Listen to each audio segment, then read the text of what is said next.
Hello guys, welcome to our channel. जैसे कि हमने कल व्हाट इज सेल थियरी और ओवरव्यू ले लिया था सेल का। आज हम पढ़ेंगे prokaryotic cell.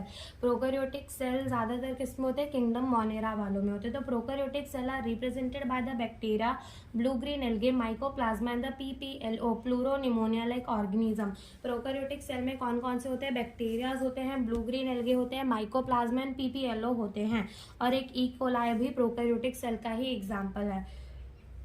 They are generally smaller and multiply more rapidly than the eukaryotic cell। वो जनरली छोटे होते हैं और more rapidly डिवाइड करते हैं, जल्दी जल्दी डिवाइड करते हैं than the eukaryotic cell। They may vary greatly in the shape and size। उनका शेप और साइज भी बहुत अलग अलग होता है। 4 बेसिक शेप है, दैट इज बैलिकस जो रॉड लाइक होता है, कॉकस जो स्पेरिकल होता है, विब्रो जो कॉमा शेप होता है, एंड स्पेरलम जो स्पैरला होता है। तो इन बैक्टीरियाज के पास ना एबिलिटी होती है कि वो अपना शेप चेंज कर दे। कभी कभी आप बच्चों आपने देखा होगा कि आप डॉक्टर के पास जाते हो लेकिन डॉक्टर की दवाई देने पर भी आपकी बीमारी ठीक नहीं होती। तो ऐसा क्यों होता है? हम सोचते हैं डॉक्टर मतलब अच्छा नहीं है, मतलब एवे डॉक्टर है, लेकिन बेटा डॉक्टर बुरा नहीं होता। वो आपको दवाई देता है उसी बैक्टीरिया की, लेकिन वो बैक्टीरिया क्या करता है? अपना शेप चेंज कर लेता है। इस वजह से वो दवाई थी, समझ एग्जाम्पल ले लो कि वो दवाई थी कॉकस वाले बैक्टीरिया को मारने के लिए, लेकिन आपके कॉकस वाले ने शेप बदल के रॉड लाइक शेप वाला अपना कर लिया, तो फिर वो रॉड वाले शेप वालों को मार पाएगी, कॉकस वाली रॉड शेप वालों को नहीं मार पाएगी। इसीलिए हम ठीक नहीं हो पाते। The organism of the prokaryotic cell is fundamentally similar even through the prokaryotic exhibit the wide variety of the shape and function. Fundamentally prokaryotic cell कैसे है? सिमिलर है। प्रोकैरियोटिक क्या एग्जिबिट करते हैं? वाइड वेराइटी ऑफ शेप और function. Okay, उनके अलग अलग शेप और अलग अलग फंक्शन होते हैं। ऑल प्रोकैरियोटिक सेल के पास सेल वॉल होती है surrounding the cell membrane except in the mycoplasma. Cell wall होती है, सेल वॉल के अंदर क्या होता है? प्लाज्मा मेम्ब्रेन यानी कि सेल मेम्ब्रेन होता है, एक्सेप्ट इनटू दी माइकोप्लाज्मा में नहीं होता। फ्लूइड मैट्रिक्स जो भरा रहता है सेल में उसको क्या कहते हैं? साइटोप्लाज्म, और उसमें वेल डिफाइंड न्यूक्लियस नहीं होता। जेनेटिक मटेरियल इनका बेसिकली नेकेड यानी कि ऐसे खुला धागा का खुला एक ऐसे थ्रेड की फॉर्म पर पड़ा रहता है खुला, और कोई न्यूक्लियर एनवलप पर बंद नहीं होता। In addition the genomic DNA addition, genomic DNA यानी कि मेन डीएनए होता है। Many bacteria have the circular DNA outside the genomic DNA, और बहुत सारे बैक्टीरिया के पास सर्कुलर डीएनए होता है जो आउटसाइड यानी कि बाहर होता है मेन डीएनए को, और ऐसे डीएनए को क्या कहते हैं? प्लाज्मिड। प्लाज्मिड होता है ना, वो फेनोटाइपिक कैरेक्टर देता है बैक्टीरिया को। फेनोटाइपिक कैरेक्टर बेटा जैसे आपकी आंखों का colour, your hair colour, your skin colour, तो ये सब क्या हो जाते हैं? फेनोटाइपिक करेक्टर होते हैं। और एक सच ऐसा करेक्टर क्या है? रेजिस्टेंस टू द एंटीबॉडी, वो एंटीबॉडी से भी लड़ सकता है। न्यूक्लियर मेम्ब्रेन ना फाउंड होता है इनटू द यूकेरियोटिक सेल। यहाँ ऑर्गेनल नहीं होते लाइक प्रोकैरियोटिक में जैसे सारे ऑर्गेनल होते हैं।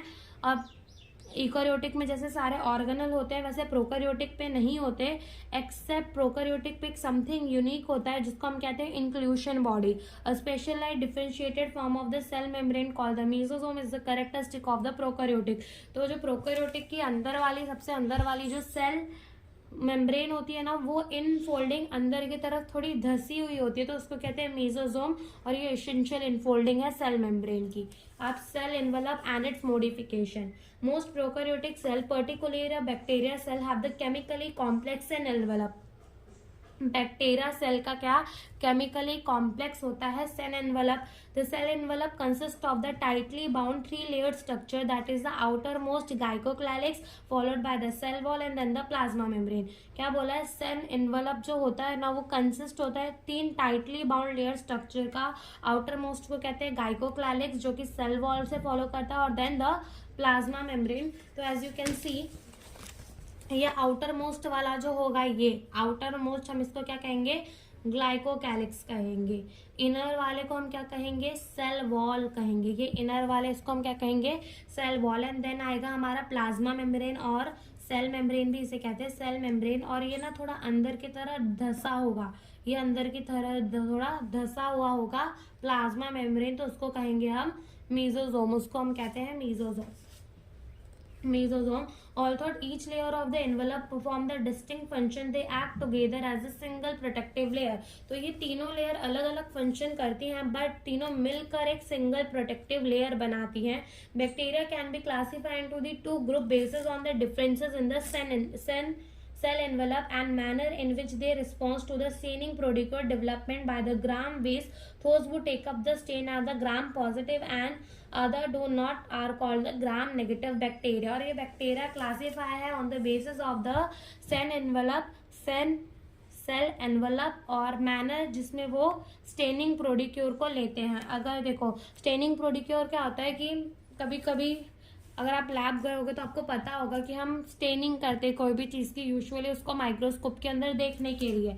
तो ऐसे बैक्टीरिया जिन्होंने स्टेन ले लिया तो उनको क्या कहा गया, ग्राम पॉजिटिव कहा गया. और ऐसे बैक्टीरिया जिन्होंने स्टेन नहीं लिया उनको क्या कह दिया गया, ग्राम नेगेटिव कह दिया गया. और ग्राम पॉजिटिव और ग्राम नेगेटिव बैक्टीरिया क्यों होते हैं, ड्यू टू सेल वॉल के वजह से gram positive and gram negative bacteria होते हैं. Glycocalyx differ in the composition and the thickness among the different bacteria. जो आउटर मोस्ट लेयर थी ग्लाइकोकैलिक्स वो डिफर होती है into the composition and the thickness in the different bacteria. अगर वो loose होती है तो हम उसको कहते हैं स्लाइम लेयर और वो कुछ ही में होती है. अगर वो थिक यानी कि मोटी और एकदम टफ, मोटी और कड़क होती है तो हम उसको क्या कहते हैं, कैप्सूल कहते हैं. The cell wall determine the shape of the cell. Cell wall क्या डिटरमाइन करता है, शेप क्या होगा सेल का. And provide the strong structural support to prevent the bacterium from the bursting और द कोलैप्सिंग. और वो हेल्प करता है, स्ट्रक्चरल स्ट्रॉन्ग बनाता है बैक्टीरिया को, बैक्टीरिया ब्रस्ट यानी फट ना जाए या फिर बैक्टीरिया को कोई चोट ना लग जाए. तो सेल वॉल इसमें हेल्प करता है. The plasma membrane is selectively permeable in the nature and interact with the outside of the world. तो प्लाज्मा मेम्ब्रेन सिलेक्टिवली परमिएबल का मतलब होता है जो प्लाज्मा मेम्ब्रेन की वॉल होती है ना वो कुछ ही चीज़ों को अपने आर पार जाने देगी, हर एक चीज़ों को अपने आर पार जाने नहीं देती. तो उसको कहते हैं selectively permeable. And this membrane वो similar structure to that of the eukaryotic. और यहाँ पे प्लाज्मा मेम्ब्रेन जो होता है वो सिमिलर, प्रोकैरियोटिक और ईकैरियोटिक का क्या सेम होता है, प्लाज्मा मेम्ब्रेन प्रोकैरियोटिक का और ईकैरियोटिक का दोनों का ही सेम होता है. A special membranous structure is called the mesosome. वो धसा हुआ प्लाज्मा मेम्ब्रेन का उसको क्या कहते थे, मेसोसोम. तो एक स्पेशल स्ट्रक्चर मेसोसोम का which is form by the extension of the plasma membrane into the cell. As you can see here written, a special membranous structure is the mesosome which is formed by the extension of the plasma membrane into the cell. This extension are in the form of the vesicles, tubules or the lamina. ये extension vesicle यानी goals भी हो सकती है, tubules यानी लंबी भी हो सकती है और लैमिना यानी कि चपटी हुई भी हो सकती है. They help in the cell wall formation. वो सेल वॉल के फॉर्मेशन में मदद करती है. डीएनए के रेप्लिकेशन यानी कि डीएनए को डबल करने में हेल्प करती है. और distribution of the daughter cell यानी कि 2 डॉटर सेल्स बनाने में भी हेल्प करती है. क्या, mesosome. They also help in the respiration secretion process to increase the surface area of the plasma membrane and the enzymatic content. वो रेस्पिरेशन में भी हेल्प करती है और इंक्रीज करती है सरफेस एरिया किसकी, प्लाज्मा मेम्ब्रेन की और एंजाइमेटिक कंटेंट की. In some prokaryotic like cyanobacteria there are other membranous extension into the cytoplasm called the chromatophore which contain the pigment.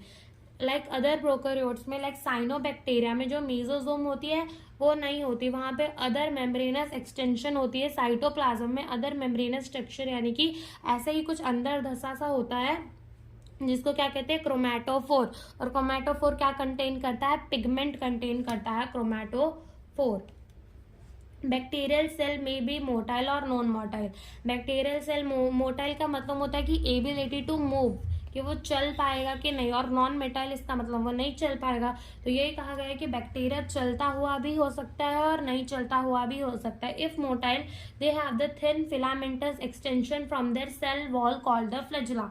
अगर वो मोटाइल होगा तो उसके पास पतले एक्सटेंशन होंगे, किसके, सेल वॉल के एक्सटेंशन होंगे जिसको हम क्या कहेंगे, फ्लैजेला. अगर वो चलता होगा तो उसके पतले पतले एक्सटेंशन होंगे ऑफ द सेल वॉल जिसको हम क्या कहेंगे, फ्लैजेला. तो फ्लैजेला ये होता है अपना सेल वॉल बीच वाला. तो फ्लैजेला ना थिन एक्सटेंशन होंगे किसके, सेल वॉल के, जिसको हम क्या कहेंगे, फ्लैजेला. तो ये अपने होते हैं फ्लैजेला. ठीक है। Bacteria show a range in the number and arrangement of the flagella. Number और अरेंजमेंट अलग अलग हो सकती है फ्लैजिला की। Bacterium flagellum is composed of the 3 part, filament, hook and the basal body. तो 3 पार्ट के होते हैं, that is filament, hook and basal body. The filament is the longest portion, extend from the cell surface to the outside. तो filament सबसे लंबा होता है, जो कि सेल सरफेस से लेके आउटसाइड तक जो जाता है वो फिलामेंट ही हो सकता है। बिसाइड्स फ्लैजिला, फ्लैजिला के अलावा pili and fimbriae are also surface structure of the bacteria but do not play role in the mortality. Beside flagella यहाँ पे पतले पतले एक्सटेंशन किसके होते हैं, पिलाई और फिम्ब्रे के भी होते हैं, जो किसके, बैक्टीरिया के ही सरफेस स्ट्रक्चर यानी बैक्टीरिया के ऊपर ही निकलते हैं, बट ये मोर्टेलिटी यानी कि उसको चलाने पर कुछ रोल प्ले नहीं करते हैं। The pili are the elongated tuberous fibre sprouting out of the cell, sorry the pili are the elongated tubular structure made up of special protein. Pili एक एलोंगुलेटेड स्ट्रक्चर होता है, कोई स्पेशल प्रोटीन का बना होता है। और fimbriae small Bristol like fibre. Bristol यानी बच्चों आपका ब्रश, ब्रश के ऊपर जो होते हैं उसको हम क्या कहते हैं, ब्रिस्टल कहते हैं। तो फिम्ब्रे होता है वो छोटा छोटा ब्रिस्टल लाइक फाइबर होता है जो सेल के बाहर निकलता है। सम बैक्टीरिया में they are help to non attach to bacteria to rock in the streams and also to the host tissue. और वो फिम्ब्रे जो होता है वो हेल्प करता है बैक्टीरिया को किसी होस्ट के टिश्यू से अटैच होने में, यानी किसी होस्ट के टिश्यू से चिपक जाने में, या तो रॉक से किसी में चिपक जाने में। तो फिम्ब्रे उसमें हेल्प करता है, लेकिन पिलाई और फिम्ब्रे मोटिलिटी पे हेल्प नहीं करते। फिर आता है राइबोसोम्स एंड इंक्लूशंस बॉडी। तो in prokaryotic ribosome are associated with the plasma membrane of the cell. Prokaryotic cell में ना बेटा राइबोसोम एसोसिएटेड होता है with the plasma membrane of the cell. As you can see कि ये क्या है, प्लाज्मा मेम्ब्रेन है सेल का, तो राइबोसोम्स ना यहाँ लगे होंगे, ये राइबोसोम्स प्लाज्मा मेम्ब्रेन के पास क्या होंगे, राइबोसोम होंगे। तो ये एसोसिएटेड होते हैं with the plasma membrane of the cell. They are about 15 nanometer by the 20 nanometer in size. तो राइबोसोम की साइज याद रखना 50 नैनोमीटर से 20 नैनोमीटर की होती है साइज में, और 2 सब यूनिट से बना होता है, 50s और 30s के 2 सब यूनिट्स, यानी कि जैसे ये राइबोसोम होगा वो 2 सब यूनिट से बनेगा ऐसा। तो एक हो जाएगा 50s का और एक हो जाएगा कितना, 30s का हो जाएगा unit which are present together to the 70s prokaryotic ribosome। 70s यानी कि अब आप बोलोगे कि 50 और 30 को प्लस करके तो 70 आता नहीं, लेकिन this is not maths, this is bio. तो वो 70s उसको टुगेदर कहते हैं, एंड वो 50 और 30s के सब यूनिट से मिलके बना होता है। Ribosome are the site of protein synthesize. Ribosome में क्या बनता है, प्रोटीन बनता है। सेलुलर राइबोसोम में attach to the single mRNA and form the chain called the polyribosome और पॉलीजोम। ठीक है, the ribosome of the polysome translate to the mRNA into the body. अब इंक्लूशंस बॉडी पढ़ते हैं। तो reserve material in the prokaryotic cell are store into the cytoplasm in the form of the inclusion body. यानी कि जो भी खाना उनका बना होगा, जो भी स्टोर उनका कुछ भी होगा, मटेरियल होगा जो साइटोप्लाज्म में रहता है, वो किसके फॉर्म में रहता है, इंक्लूजन बॉडी के फॉर्म में रहता है। They are not bound by the any membrane system. वो मेम्ब्रेन नॉन मेम्ब्रेनस होता है, यानी कि इंक्लूशंस बॉडी पे कोई भी मेम्ब्रेन नहीं होते, और वो फ्रीली इन द साइटोप्लाज्म घूमता रहता है। इंक्लूजन बॉडी क्या होता है, जिसने रिजर्व मटेरियल होते हैं ऑफ द प्रोकैरियोटिक सेल, उसको हम कहते हैं इंक्लूजन बॉडी। वो साइटोप्लाज्म में रहता है और वो नॉन मेम्ब्रेन बाउंड ऑर्गेनल होता है, और फ्रीली इन द साइटोप्लाज्म वो घूमता रहता है। एग्जाम्पल दिया है यहाँ पे, फोस्फेट ग्रैन्यूल, फोस्फेट के granule, cyanophycin granule and the glycogen granule, ये सब इनके एग्जाम्पल दिए। ग्रैन्यूल का मतलब होता है छोटे छोटे कंकड़, तो वो गोल होते हैं इसीलिए उनको ग्रैन्यूल ग्रैन्यूल ग्रैन्यूल का। Gas vacuoles are found in the blue, green and purple and green photosynthesis bacteria. और गैस वैक्यूल कहाँ पाए जाते हैं, blue, green, purple and green photosynthesis bacteria पे। अब पढ़ते हैं eukaryotic cell. The eukaryotic cell include all the protist, plant, animal and fungi. Eukaryotic cell में कौन कौन से आ जाते हैं, प्रोटिस्ट आ जाते हैं, सारे प्लांट आ जाते हैं, सारे एनिमल आ जाते हैं, फंगी आ जाते हैं। Eukaryotic cell there is an extensive compartmentalisation of the cytoplasm through the presence of the membrane bound organelle. कह रहा है क्या कि ईकैरियोटिक सेल में कंपार्टमेंटलाइजेशन यानी कि अलग अलग जगह होती है, कंपार्टमेंटलाइजेशन यानी बंटवारा तो होता है ईकैरियोटिक सेल में। साइटोप्लाज्म का बंटवारा हुआ रहता है क्योंकि उसमें बहुत सारे मेम्ब्रेन बाउंड ऑर्गेनल रहते हैं, ठीक है।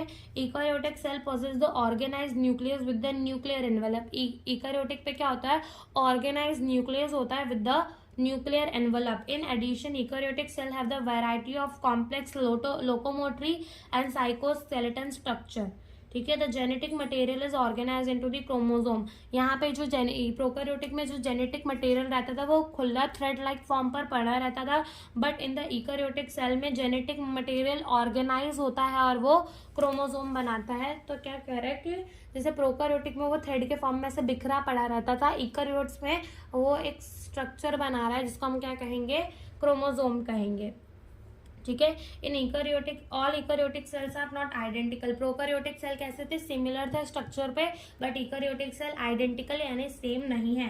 प्लांट और सेल्स डिफरेंट है, क्योंकि देखो प्लांट के पास सेल वॉल होता है, प्लास्टिड होता है, लार्ज बड़ा वैक्यूल यानी कि खाली जगह, तो प्लांट के पास होता है, जो कि एनिमल सेल के पास नहीं होता। और the other hand animal cell के पास सेंट्रियोल, सेंट्रियोल यानी कि जो डिवीजन के टाइम हेल्प करता है, वो एब्सेंट होता है। एनिमल के पास होता है लेकिन प्लांट्स में एब्सेंट होता है। तो एज यू कैन सी यहाँ पे एनिमल सेल और प्लांट सेल्स दोनों की फोटो दी हुई है। तो ये वैक्यूल है, ये एनिमल सेल के पास नहीं होता। यहाँ पे सेल वॉल है, ये सेल वॉल है जो कि एनिमल के पास नहीं होगा। यहाँ पे सेंट्रियोल है जो कि डिवीजन के टाइम हेल्प करता है, जो कि प्लांट में नहीं होगा। ऐसा ही कुछ बहुत होते हैं, एज यू कैन सी, मतलब 3-4 हैं बस। That's today for our lecture. कल हम सेल मेम्ब्रेन्स पढ़ेंगे और आगे का चालू करेंगे। Bye bye.